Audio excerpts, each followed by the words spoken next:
Usually, when we talk about a diagnostic manual, we are operating straight in the realm of psychiatry or, medicine. Right, it's a You open up the DSM-5, you look up a cluster of symptoms, and you find this neat clinical label. It's basically an attempt to map the total chaos of human behavior into manageable scientific categories. Yeah, it's an attempt to create a common language for things that are inherently and entirely subjective. Yeah. I mean, we crave that categorization because it gives us, well, the illusion of control over our own internal disorder. But the deeper you get into neurodevelopment or trauma or behavioral psychology, the more you realize those clinical categories are incredibly leaky. Really? The diagnostic landscape is murky at best. We Mm. are treating symptoms, but we often we don't have a unified theory of the underlying machinery. Like, Yeah. why is the human mind so profoundly susceptible to self-sabotage in the first place? And that lack of unified theory is kind of the defining frustration of modern psychology. Yeah. We have, a million disparate observations about anxiety or addiction or cognitive dissonance. Right. But very few frameworks that actually attempt to explain the absolute root architecture of the human condition. And that is exactly what brings us to the focus of today's deep dive, because we are exploring a completely different kind of diagnostic manual today. We really are. We're looking at excerpts from this massive foundational text called The Law of God, compiled by Seraphim Slobodskoy. And for everyone listening, I want to set the parameters of this conversation right up front. Yeah, that's important. We are not treating this as just a simple historical artifact or, reading an ancient religious story. No, not at all. The material we've synthesized here is presented as a highly rigorous, shockingly detailed psychological and philosophical blueprint of human nature, specifically through the lens of Eastern Orthodox theology. It's a structural schematic. That's the best way to look at it. The framework presented here doesn't just describe human behavior. It attempts to explain the literal functional anatomy of a human being. Right, the mechanics. Exactly. The exact mechanical failure of the very first human mistake.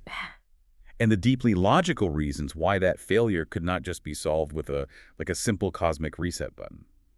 But to understand the failure, we have to start by understanding the original factory settings, right? We have to look at how humanity was built according to this specific theological architecture. The baseline premise here is a state of absolute, perfect internal and external harmony. And the setting for this is an earthly paradise, geographically located in the east between the Tigris and Euphrates rivers.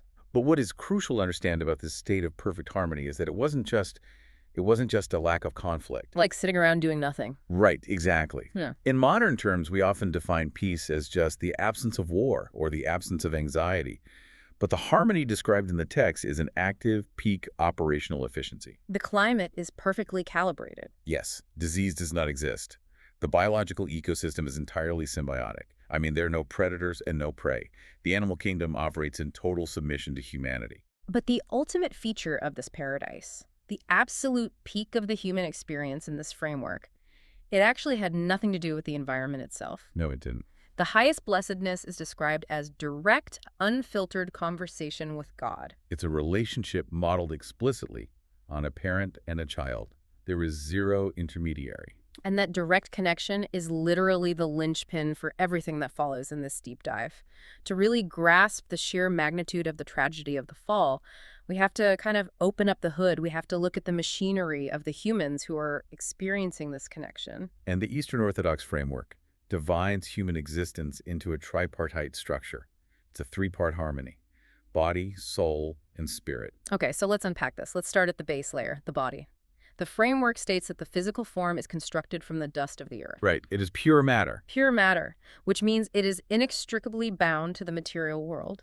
It operates on the exact same physical plane as the rest of the biological ecosystem. And in this specific bodily capacity, the framework acknowledges that humans are fundamentally animalistic in how they satisfy physical needs. Yeah, the text identifies two primary governing instincts programmed into the physical hardware: self-preservation and the continuation of the race. Which is fascinating because, Well, I find the pragmatism of it fascinating, that these aren't presented as like base or dirty urges. They are highly rational, totally necessary biological imperatives placed there by a creator so the physical species doesn't just wipe itself out. exactly, they are the default survival subroutines. No. And to navigate the material world and execute those subroutines, The body utilizes its sensory input pathways. What we commonly know as the five senses. Right, these are the data collection mechanisms. But the framework draws a really hard line here.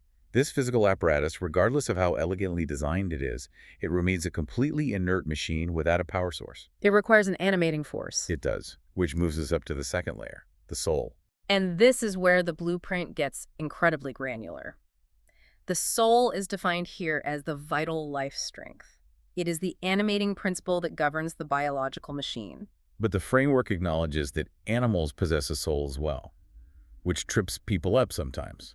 Right, so what is the distinction? Because the distinction between the animal soul and the human soul is like one of the most critical structural points in this entire theology. Well, in the biblical narrative this framework relies on, the animal soul is generated from the earth alongside the physical body.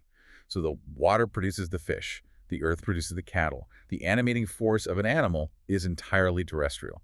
Okay, so an animal has a soul that drives its instincts, processes its sensory data, and animates its flesh. Exactly. But a human being, while possessing a soul that performs those exact same vital functions, has a soul that serves a fundamentally different architectural purpose.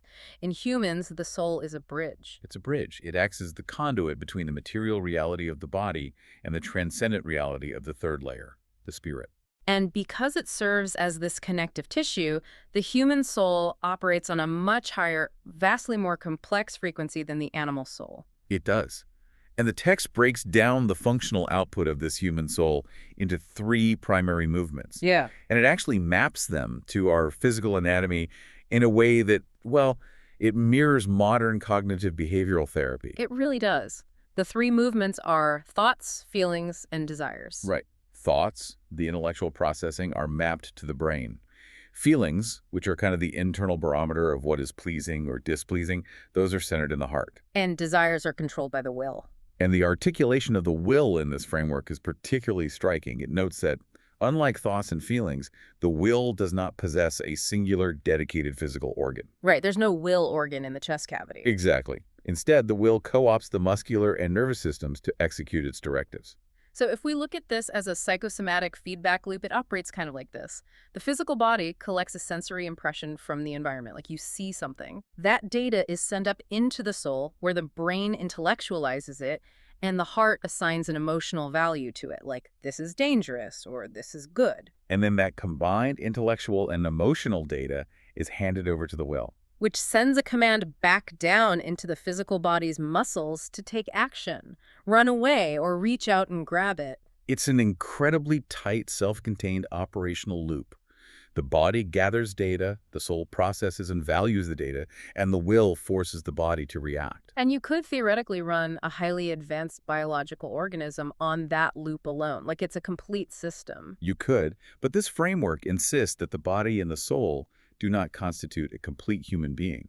You are missing the executive functioning system. You are missing this spirit. The spirit, the apex of the structure. And unlike the body and the animalistic aspects of the soul, the spirit was not generated from the earth. No, the theology states it was breathed directly into humanity by God. It is a divine insertion into the biological machine. The sources we looked at lean heavily on figures like Bishop Theophan the Recluse and Blessed Augustine to articulate the function of this spirit. It is described as the ultimate internal judge. It evaluates the outputs of both the body and the soul from a completely transcendent vantage point. The spirit's entire function is to know God, to seek God, and it is entirely restless until it achieves that connection. And the framework provides three very specific, observable manifestations of the spirit operating within a human being. The first is described as the, quote, fear of God. And we definitely need to clarify the semantics here, because modern English interprets fear as terror or panic. Right, it's not the fear of a predator or a tyrant holding a stick. No, the text describes it as a reverent trembling. It is a profound, orienting awe that is inextricably linked to a fundamental faith in a creator. And to prove that this isn't just an artificial, localized religious construct, the material brings in the ancient Roman orator Cicero. Yeah, that was a fascinating addition. It really was. It notes that even 2 millennia ago, Cicero observed that regardless of how isolated or undeveloped a human society appeared to be, every single one possessed an inherent baseline recognition of a divine authority. The framework uses Cicero, along with later observations by scientists like Hettinger, to argue that this fear of God is a universal, hardwired human trait. As new continents were discovered and completely uncontacted civilizations were studied, that orienting awe was consistently present. It's presented as empirical evidence of a shared, universally distributed spirit, which leads to the second manifestation, the conscience. Now, we usually think of the conscience as just a quiet internal observer that, occasionally makes us feel a bit guilty. Like Jiminy Cricket. Right, exactly. But this framework defines the conscience much more aggressively.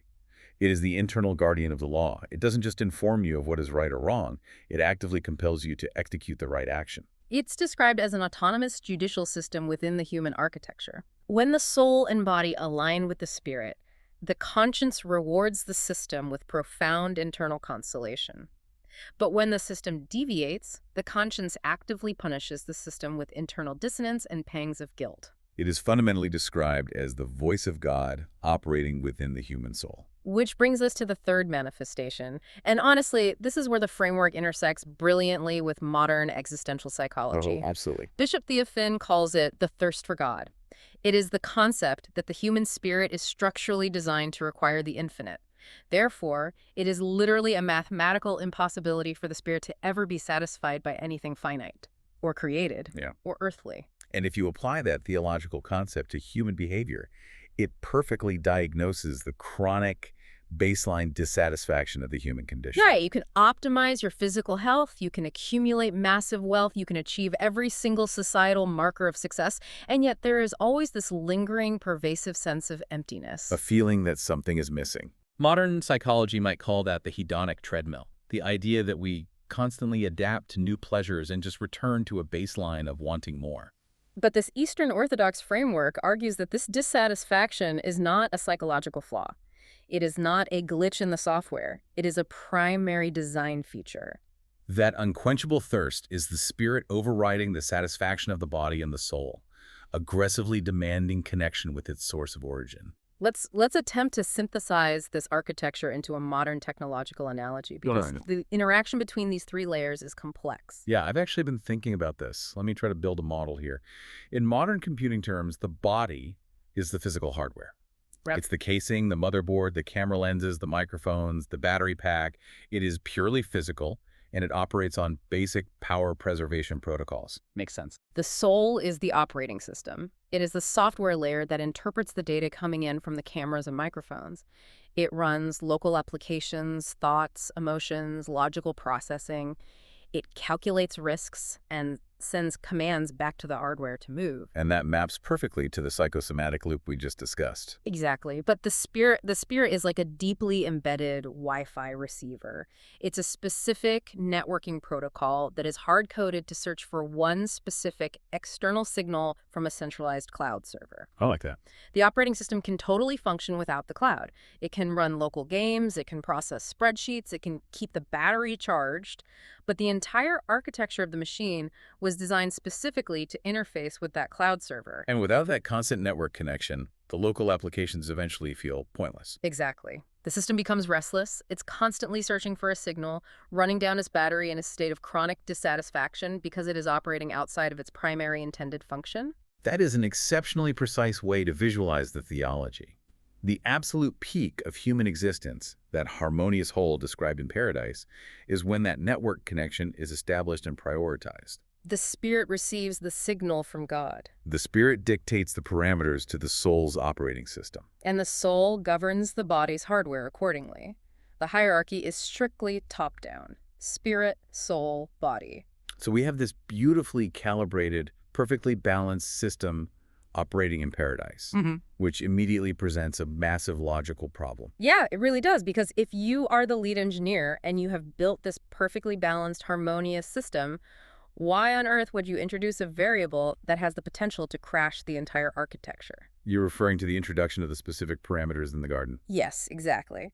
The framework outlines that in this earthly paradise, there was an abundance of flora, but it isolates two specific trees in the center of the garden, the tree of life and the tree of the knowledge of good and evil. And the tree of life is highly functional. Consuming its fruit maintains the physical hardware, preventing cellular degradation and death. It ensures the machine runs forever. But the other tree, God implements a single boundary condition. The text calls it a small, easy commandment. Right. They are permitted to consume anything in the ecosystem, but they are absolutely forbidden to eat from the tree of the knowledge of good and evil, with the explicit warning that doing so will result in death. It is the introduction of a singular binary rule. But I have to push back on the logic of this just from a modern perspective. From a systems design perspective, this seems incredibly reckless. How so? Well, it's the equivalent of putting a giant red self-destruct button in the middle of a perfectly functioning spaceship, handing the crew a manual that says, "Do not touch this under any circumstances," and then just leaving the room. I see what you mean. If God is omniscient and knows the potential for catastrophic failure, why even plant the tree? Why introduce the possibility of a system crash? The framework addresses this paradox by elevating the conversation completely out of systems engineering. It moves it to the profound philosophical requirements of love. Okay, walk me through that. The theological premise here is that God did not create humans to be highly efficient biological automatons. The stated purpose of human creation, much like the angels, was to participate in a dynamic relationship, to love God, to love one another, and to experience the joy of existence. Right. But the framework posits a non-negotiable philosophical law. Without genuine freedom, love simply cannot exist. Because coerced love isn't love. Precisely. If you strip away the capacity for disobedience, you strip away the capacity for affection. Love must be the joyful, voluntary, uncoerced fulfillment of another's desires. If a system is programmed to obey, its obedience has no moral or relational value. It is just executing code. Let me push this further because I think it's vital. If I build an artificial intelligence, right, and I hard code an algorithm that forces the AI to verbally express love for me every morning at 8 a.m., it might stroke my ego, but it's functionally meaningless. The AI has no capacity to harbor resentment. It has no capacity to disagree, and therefore its quote-unquote love is void. Exactly. For the love of humanity toward God to possess any actual ontological weight, humanity had to possess the genuine, actualized capacity to reject him. The ability to say no is the fundamental prerequisite for a meaningful yes. Yeah. But the framework introduces a fascinating nuance here regarding human capacity. It states that the angels, who were purely spiritual beings, were granted the complete, terrifying freedom to make this binary choice, to accept or reject God immediately and for eternity. Boom, right away. Right away. But humans are described as being less perfect than the angels in their initial state. They lacked the spiritual maturity to handle the weight of an absolute, eternal choice right out of the gate. So they needed to build up to it. They needed a controlled environment to practice this freedom. Exactly. The framework describes this as a process of gradual instruction. God began to teach them love through a highly controlled, incredibly simple mechanism. The fruit. The prohibition against eating the fruit wasn't because the fruit itself was chemically toxic or inherently evil. The prohibition was an exercise in voluntary alignment. Oh, I see. By choosing to fulfill this one uncomplicated wish of their creator, they could actively exercise and strengthen their love for him. The theological intent was that by passing this simple foundational test, they would build the spiritual muscle necessary to handle more complex realities, eventually being confirmed and perfected in love. It's incremental load bearing. You don't put 1,000 pounds on a bridge the day you build it. You stress test it with a small vehicle to ensure the structural integrity holds. Exactly. But that means this perfect harmony we discussed earlier was actually incredibly fragile. It was. The entire system relied on the human will constantly choosing to prioritize the spirit over the body's potential curiosity. They had to consciously maintain the Wi-Fi connection. Yes. Which leads us to the stress test itself, the moment that freedom is actively challenged by an outside force. The catalyst for the systemic failure, according to the text, is the devil. Driven by jealousy over humanity's blessed state and their potential to replace the fallen angels, he infiltrates the garden. He utilizes the serpent as a disguise. Right, and he positions himself at the exact site of the boundary condition, the tree of the knowledge of good and evil. And when Eve approaches, he initiates a highly sophisticated psychological manipulation. And when you break down the script of this temptation, I mean, it is a masterclass in gaslighting. It really is. The serpent does not immediately suggest a rebellion. He doesn't just say, hey, you should eat this. He initiates a subtle epistemological attack. He asks a question designed to completely undermine her perception of reality. Yeah, hath God said, ye shall not eat of every tree of the garden. Yes. He is planting a seed of doubt about the nature of the boundary itself. He is intentionally distorting the parameters of the rule to make God appear unreasonable. By framing it as a potential prohibition against every tree, he is subtly shifting the image of God in Eve's mind from a benevolent father providing a training ground to a restrictive, arbitrary tyrant hoarding resources. And Eve attempts to correct the record. She recites the actual parameter. She says they can eat of any tree, but regarding the fruit of the tree in the midst of the garden, God said, "You shall not eat of it, neither shall you touch it, lest you die." But by engaging in the debate, she has already opened the administrative port to external logic. Exactly. Once she validates his premise by arguing with it, the serpent just drops the subtlety and launches a direct, blatant lie. Ye shall not surely die. It is a direct contradiction of the Creator's warning, and he immediately follows this contradiction with an incredibly compelling alternative narrative. For God doth know that in the day ye eat thereof, then your eyes shall be opened, and ye shall be as gods, knowing good and evil. Now, before we dissect the absolute mechanical breakdown of Eve's psychology in the next moment, the framework takes a very firm detour here. A very important one. It pauses the narrative to aggressively refute a specific, modernized interpretation of this event. It strictly condemns the idea that the forbidden fruit is merely an allegory for physical intimacy between Adam and Eve. This is a vital theological clarification. The material cites the original account by Moses and brings in the analysis of Metropolitan Philaret of Moscow to dismantle the allegorical theory entirely. It points out two insurmountable flaws in reading the fall as a sexual awakening, right? Yes. First, God had already explicitly commanded humanity to be fruitful and multiply. Therefore, physical intimacy and procreation were integral components of the original blessed design. They were not introduced as a corrupted behavior. It's not a glitch, it was literally part of the original operating system. Exactly. Second, the anatomical breakdown of the event in Genesis clearly states that Eve engaged with the temptation and sinned alone first, independently of Adam, before she subsequently offered the fruit to him. Which ruins the allegory. Metropolitan Philaret argues the logic here perfectly. How could Moses document that she sinned in isolation if the mechanism of the sin was an act of mutual physical intimacy? The allegorical interpretation just collapses under the text's own timeline. I find it fascinating that this specific theological text feels the need to aggressively defend against that interpretation. Because by stripping away the sexual allegory, the framework forces us to look at the sin not as a biological function, but as a pure, catastrophic psychological rebellion. It shifts the blame from the physical hardware back to the software. It demands that we look at the internal mechanics of desire. If the sin wasn't an act of physical intimacy, what exactly happened in Eve's mind between hearing the serpent's pitch and taking the fruit?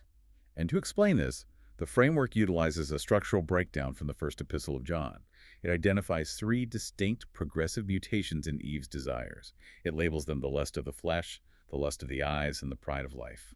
Let's slow down and look at the exact math of this temptation, because this is the core of the diagnostic manual. Okay? Eve turns her attention to the tree. The first thing the text notes is that she perceives the tree as good for food. She imagines a novel, highly pleasurable physical sensation. The framework calls this the lust of the flesh. Mechanically, what is happening here is that the sensory input, the visual data of the fruit, is bypassing the spirit's judgment. Right. Instead of evaluating the fruit through the lens of God's prohibition, the soul's operating system begins evaluating the fruit based purely on the body's capacity for sensory pleasure. It is the birth of sensuality as an overriding directive. The desire for physical comfort and novel sensation begins to supersede the rational obedience to the Creator. It's the hardware demanding that the operating system ignore the safety protocols because the external data looks highly stimulating. Yes. But it doesn't stop there. Her perception shifts from the physical to the psychological. The text says she notices the fruit is pleasant to the eyes. It seemed more beautiful, more desirable than anything else in the ecosystem. The framework identifies this as the lust of the eyes, which it defines deeply as the passion to acquire. This is a crucial escalation. It moves from a physical appetite hunger to a psychological possessiveness. It is the desire in the heart for pleasure and ownership devoid of moral discernment. And we see this exact psychological loop today. I mean, the lust of the eyes is the foundational mechanic of modern consumerism and the attention economy. Oh, without a doubt. It's the endless doom scrolling on social media. We aren't looking at our phones because we are physically hungry. We are looking at them because the soul has a disordered desire to constantly acquire visual data, to possess information and imagery simply because it is pleasant to look at, regardless of its actual utility or moral weight. That is a perfect modern mapping of the concept. Eve has moved from wanting to taste it to wanting to own it, and then the final fatal mutation occurs. The pride of life. Yes, she perceives that the tree is desirable because it grants knowledge. She internalizes the serpent's promise that the fruit possesses hidden, esoteric power. She wants to be elevated. She wants to be, as a god, autonomous and self-determined. This is the intellectual usurpation. It's no longer about physical pleasure or psychological ownership. It is about arrogant independence. And this is where the entire architectural schematic we build in the first half of this discussion violently inverts. This is the exact moment of the system crash. Yeah. Let's recall the original hierarchy. Spirit governing the soul, soul animating the body. When Eve accepts these three lusts, she completely detaches her decision-making process from the spirit. She unplugs the Wi-Fi. Exactly. The text describes this as departing from the singular unifying truth of God and fracturing into a multitude of private, self-serving thoughts and wishes. She becomes entirely self-centered. The engine room overthrows the captain. Yeah. The physical sensuality of the body and the possessive, arrogant desires of the soul stage a complete mutiny against the spirit. And suddenly the soul is taking its primary directives from the lowest level, the flesh. The framework states explicitly that sin tore the soul from the spirit. Because the soul severed its connection to the eternal, transcendent spirit, it lost its higher operational frequency. It became magnetically attracted to the material body, to the flesh, and became completely dependent on it. And what happens to the body? Well, the body, which was originally formed from inanimate dust, lost the elevating, guiding power of the spiritually aligned soul. Without that higher direction, the physical hardware naturally began to gravitate back toward its baseline state: emptiness, decay, and ultimately death. It is a total cascading failure of the human ecosystem. The operating system is corrupted by a virus of its own choosing. Yes. The text utilizes a quote from the Apostle Paul in his letter to the Romans to perfectly capture the agony of this new broken state.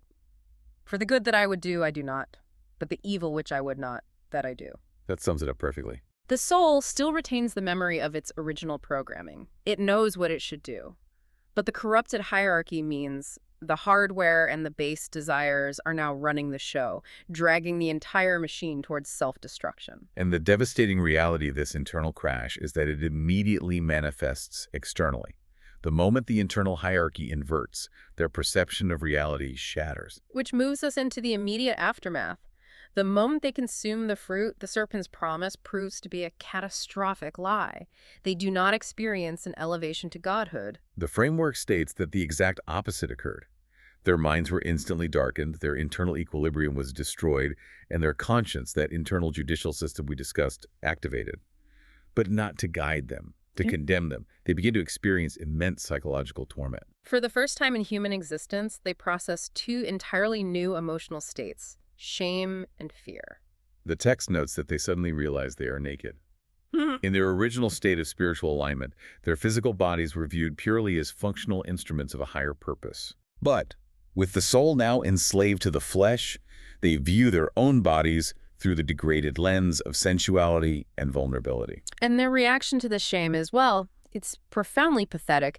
They hastily gather fig leaves and sew them together to make belts. It is a completely futile, superficial attempt to mask a massive internal architectural failure with a flimsy external covering. It is the birth of the human coping mechanism. It really is. But the tragedy compounds drastically when the presence of God returns to the garden. The text highlights a supreme bitter irony here. Their intellectual processing is so severely degraded by the sin that they actually attempt to conceal themselves from an omnipresent, omniscient creator by hiding among the trees. It's the origin of cognitive dissonance. It's like a toddler covering their own eyes and believing that because they can't see you, you can't see them. Exactly. But the framework emphasizes the response of God in this moment because he doesn't immediately obliterate them. He initiates a dialogue. He asks, Adam, where art thou? And then, who told thee that thou wast naked? Hast thou eaten of the tree? And the theology insists is that these questions were not an interrogation to gather facts. God already knew the facts.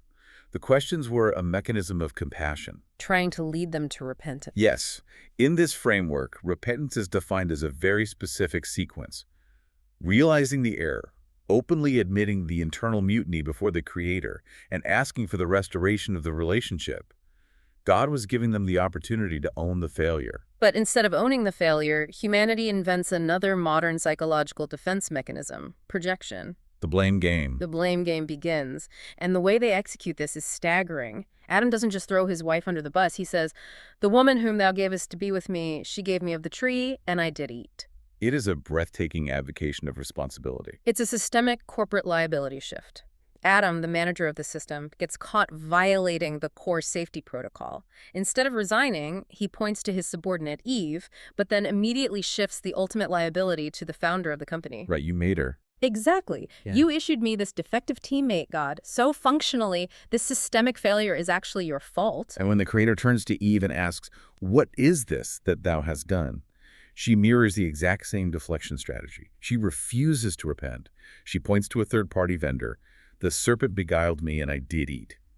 Because they categorically refuse to repent, because they reject the mechanism that could potentially initiate a repair of the relationship, the natural consequences of their internal mutiny must be formalized into the external reality. The Lord proclaims the devastating results of their new inverted architecture.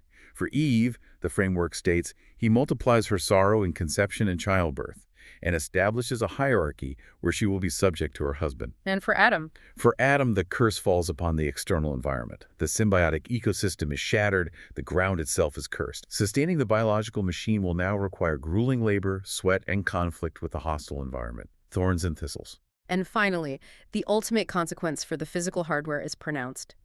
Dust thou art, and unto dust shalt thou return. The mechanism of physical death is officially introduced into the human experience. But inside this horrific sentencing hearing, nestled specifically within the judgment directed at the serpent, the framework highlights a crucial anomaly. God declares that there will be perpetual hostility between the serpent and humanity. Right. But he promises that the seed of the woman shall eventually crush the serpent's head, even though the serpent will manage to strike his heel in the process. In Eastern Orthodox theology, this is known as the proto-evangelium, the first gospel. It is the immediate foundational promise of a savior. It is a prophecy that an offspring of humanity will eventually engage in a decisive conflict with the source of the deception, conquering the devil and rescuing humanity, though the Savior himself will endure suffering symbolized by the strength to the heel. And to ensure that this fragile, corrupted version of humanity didn't forget this singular point of hope, the text notes that God instituted the ritual of animal sacrifice. The shedding of blood. Yes. Whether a lamb or a bull, it became a visceral, physical prefiguration of the future Savior, who would eventually pour out his own blood to cleanse the human soul and repair the architectural breach. God even utilizes the skins of these first sacrificed animals to forge durable garments for Adam and Eve, replacing their inadequate fig leaves.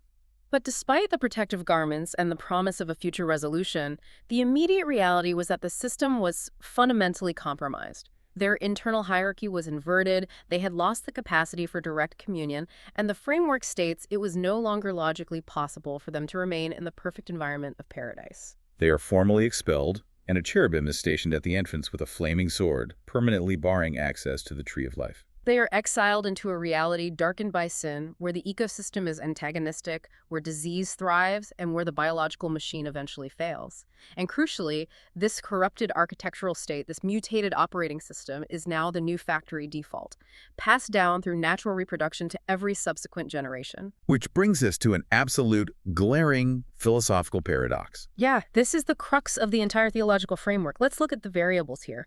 God is omnipotent. God is omniscient. God is entirely benevolent. And God already promised a savior before he even kicked them out of the garden. Right. If all of those things are true, why not just fix the internal corruption immediately? Why permit thousands of years of human suffering, war, disease, and death to unfold? Why not just execute a hard reset on the human operating system, place them back in paradise, and say, okay, the system crashed, I fixed the bug, let's try this again? It is the ultimate question of divine intervention. Why does God allow the slow, agonizing process of human history if he has the power to instantly correct the error. The framework anticipates this paradox heavily. It does. It utilizes a profound theological and psychological argument from a thinker named Professor Nesmelov to explain why a mechanical salvation, meaning God unilaterally forcing the system back into a state of perfection, was logically, morally, and psychologically impossible. Okay, we need to spend real time dissecting Nesmelov's logic here because it fundamentally attempts to solve the problem of evil and suffering. Nesmelov's first argument is structural.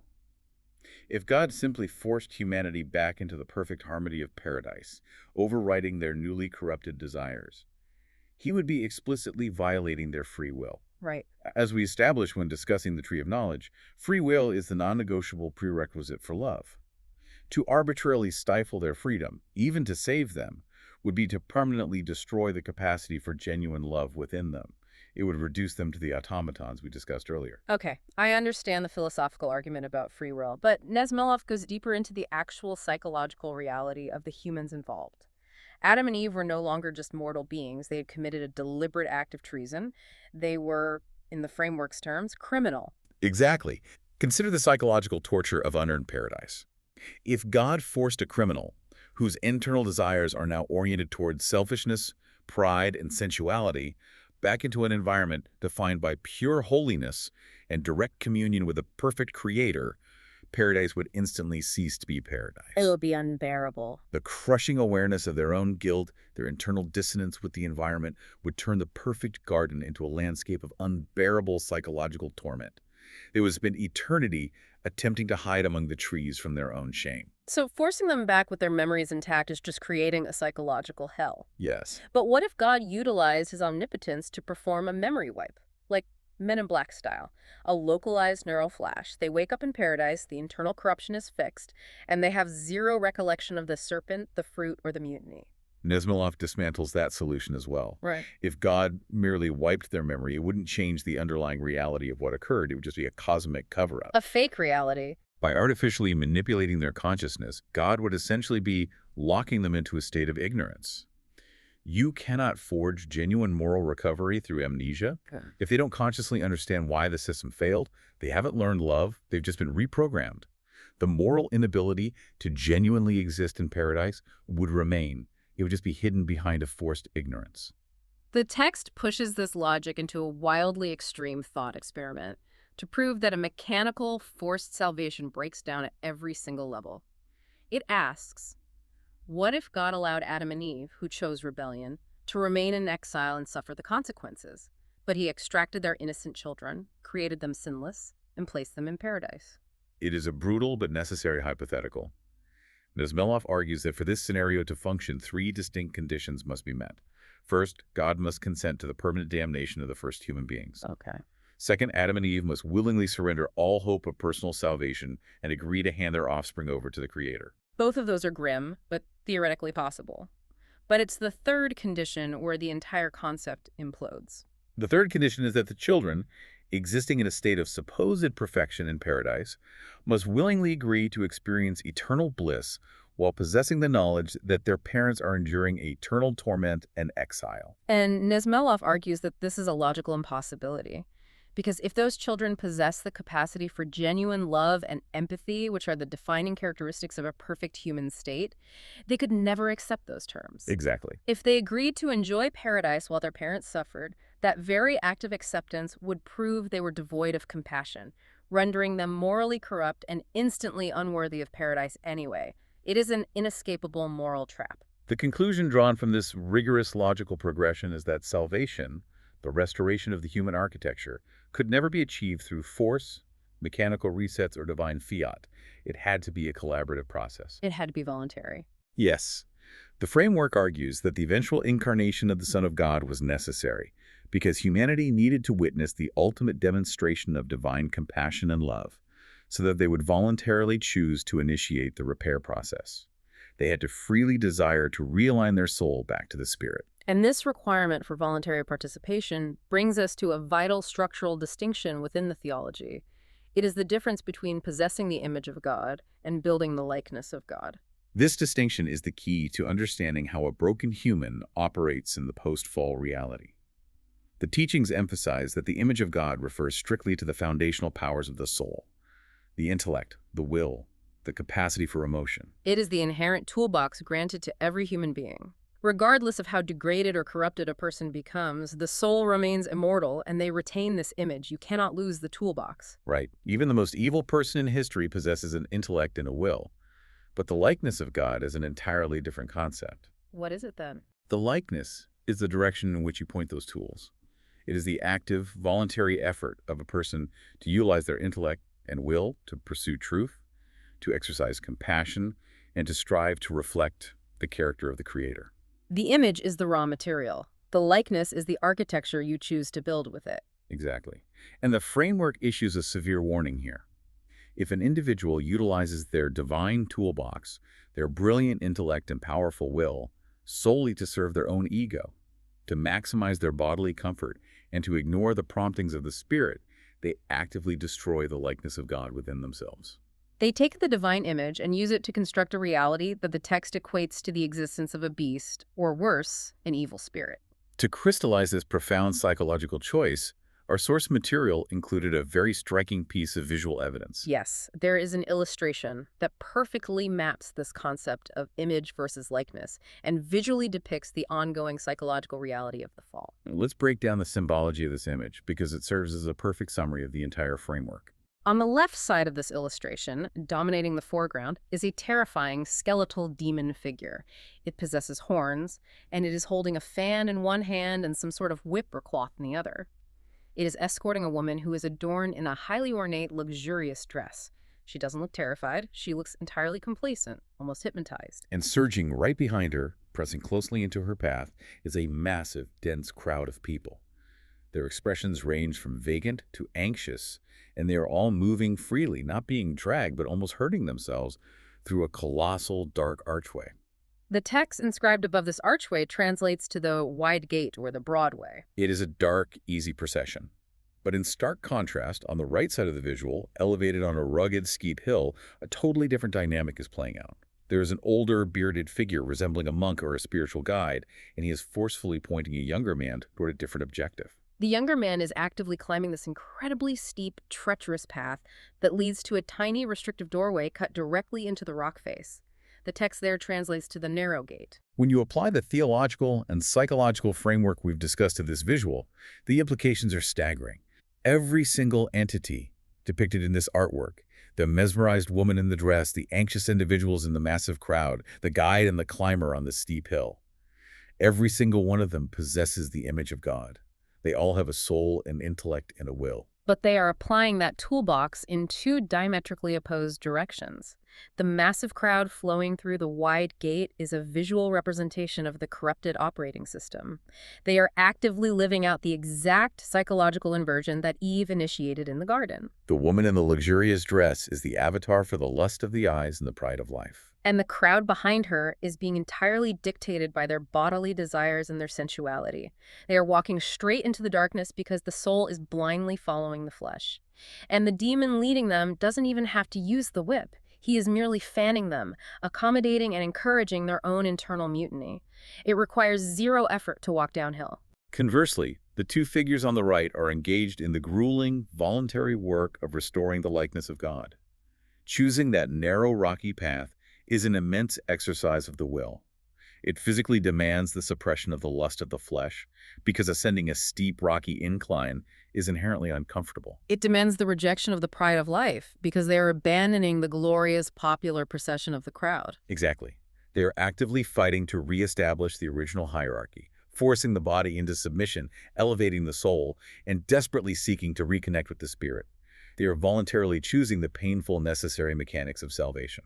Which brings our deep dive completely full circle. We began with a blueprint of pristine human architecture, a perfect three-part harmony of body, soul, and spirit, animated by divine breath and operating in seamless communion with the Creator. But because genuine love demands the absolute risk of freedom, the system was vulnerable by design. And humanity utilized that freedom to catastrophically invert their own architecture. Seduced by a distorted perception of reality, they allowed the lust of the flesh, the desire to acquire and the arrogance of independence to sever the soul from the spirit. They enslaved themselves to the material world, resulting in a reality defined by labor, cognitive dissonance, and ultimate physical decay. And because they had become not just flawed, but actively treasonous to the design, a simple mechanical reset button was logically impossible. Forcing a cure upon a corrupted will would only amplify the psychological torment. The only viable path forward was a rescue mission predicated on staggering compassion, requiring humanity to navigate a broken world and voluntarily choose the steep, difficult path of rebuilding their likeness to the Creator. It is arguably one of the most comprehensive, rigorous, and demanding views of human psychology and spiritual reality ever codified. It refuses to let humanity off the hook, but it also refuses to abandon them to the darkness. It demands total accountability. And as we wrap up, I want to leave you, the listener, with a final thought to process. Something that takes this ancient architectural schematic and drops it right into the middle of your modern life. It's a profound thought. Think back to the very first segment of this breakdown, to Bishop Theophan's concept of the thirst for God. The foundational premise that our human spirit is mathematically incapable of being satisfied by anything created or finite. Right. Look at your own timeline. Think about the moments you have grinded tirelessly to achieve a specific goal. You sacrificed, you worked, you finally secured the promotion, or bought the house, or achieved the exact milestone you swore would make you happy.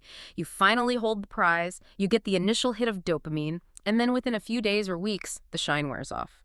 And sitting right underneath that achievement is a strange, quiet, lingering emptiness. A subtle whisper in your mind asking, is this really it? Based on the diagnostic manual we have explored today, what if you fundamentally reframe that feeling? What if that persistent, unquenchable dissatisfaction is not a symptom of modern depression? What if it's not proof that you are failing at life, or that you just need to acquire the next new thing to finally be happy? It's a completely different paradigm. What if that emptiness is actually functioning exactly as designed? What if it is the very last desperate alarm bell of your buried spirit ringing in the background of your corrupted operating system, trying with everything it has to remind you of a home you've forgotten how to find?